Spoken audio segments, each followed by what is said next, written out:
Alhamdulillah, wassalatu wassalamu ala rasulillah, wa ala alihi wa sahbihi wa man ittaba'a hudah, amma ba'd. Para pendengar yang budiman, Allah subhanahu wa ta'ala berfirman dalam surah An-Nahl ayat yang ke-36, وَلَقَدْ بَعَثْنَا فِي كُلِّ أُمَّةٍ رَسُولًا أَنِ اعْبُدُوا اللَّهَ وَاجْتَنِبُوا الطَّاغُوتَ فَمِنْهُمْ مَنْ هَدَى اللَّهُ وَمِنْهُمْ مَنْ حَقَّتْ عَلَيْهِ الضَّلَالَةُ فَسِيرُوا فِي الْأَرْضِ فَانظُرُوا كَيْفَ كَانَ عَاقِبَةُ الْمُكَذِّبِينَ. Sesungguhnya kami telah mengutus rasul pada tiap-tiap umat untuk menyerukan, sembahlah Allah Ta'ala semata dan jauhilah taghut. Maka di antara umat-umat itu ada orang-orang yang diberi hidayah oleh Allah dan ada pula yang tersesat. Maka berjalanlah kalian di muka bumi dan perhatikanlah bagaimana kesudahan orang-orang yang mendustakan rasul tersebut. Taghut ialah syaitan dan apa saja yang disembah selain Allah subhanahu wa ta'ala.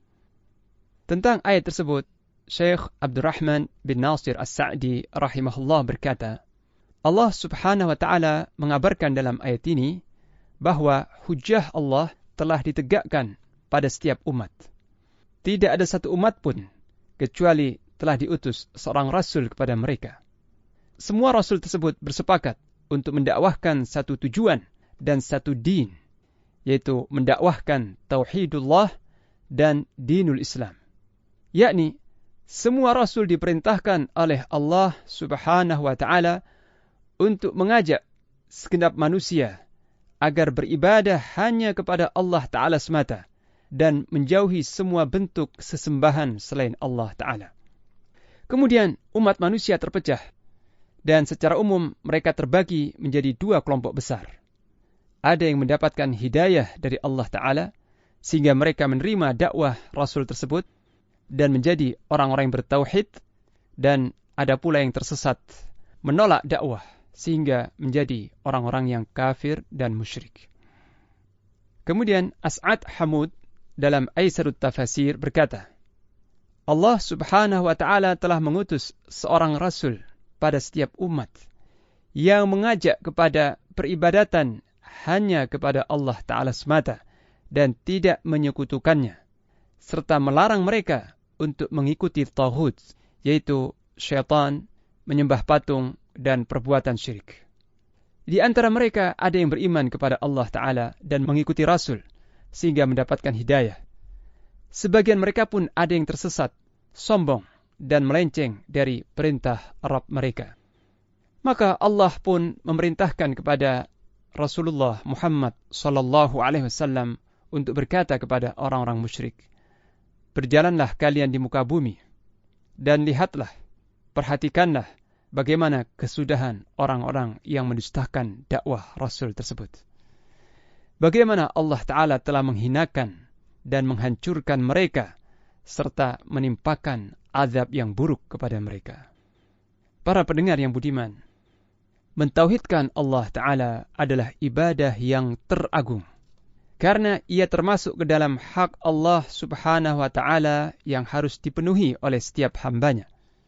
Jika sang hamba memenuhi hak Allah, yaitu tauhid, maka dia tidak akan dimasukkan ke dalam api neraka. Hal itu sebagaimana dinyatakan dalam hadis berikut ini. An Mu'adzin radhiyallahu anhu qala, kuntu radifan nabiyyi sallallahu alaihi wasallam ala himarin yuqalu lahu Ufair. Faqala, ya Mu'adz, hal tadri haqqullahi ala ibadihi? Wama haqqul ibadi ala Allah? Qultu, Allah wa rasuluhu a'lam. Qal, fa inna haqqallahi ala al-ibad أن يعبدوه ولا يشركوا به شيئا وحق العباد على الله أن لا يعذب من لا يشرك به شيئا فقلت يا رسول الله أفلا أبشر به الناس قال لا تبشرهم فيتكلوا. Dari Mu'adz bin Jabal radhiyallahu anhu dia berkata, suatu hari aku pernah dibonceng oleh Nabi sallallahu alaihi wasallam di atas sebuah keledai yang bernama Ufair. Lalu beliau bersabda, wahai Mu'adz, tahukah kamu hak Allah yang wajib dipenuhi para hambanya? Dan apakah hak hamba yang pasti akan dipenuhi oleh Allah Ta'ala? Aku menjawab, Allah dan Rasulnya yang lebih tahu.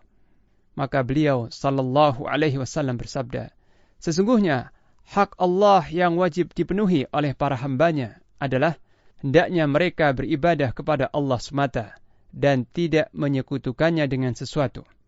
Sedangkan hak hamba yang pasti dipenuhi oleh Allah adalah Dia tidak akan mengazab hambanya yang tidak menyekutukannya dengan sesuatu apapun.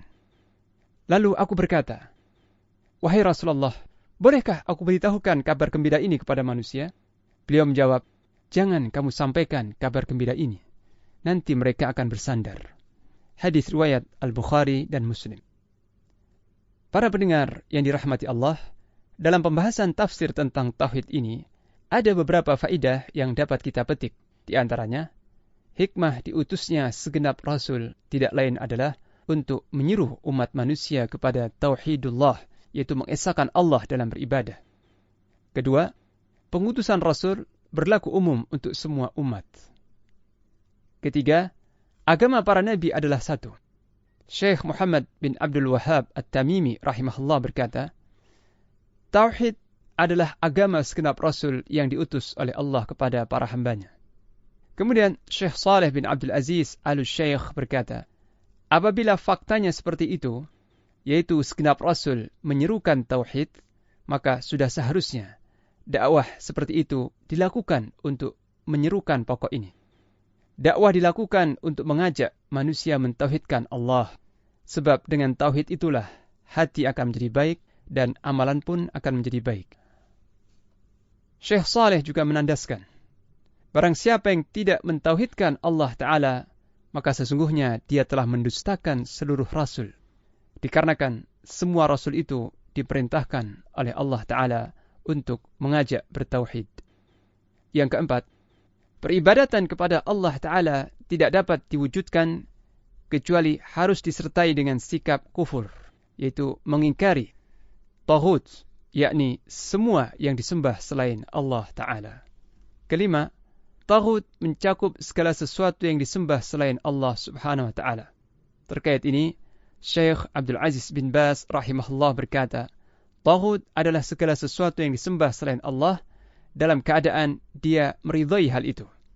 Adapun orang-orang yang disembah selain Allah, sedangkan mereka tidak ridha atas hal tersebut, sebagaimana para Rasul dan Nabi, maka mereka bukanlah taghut, sebab mereka tidak memerintahkan hal itu.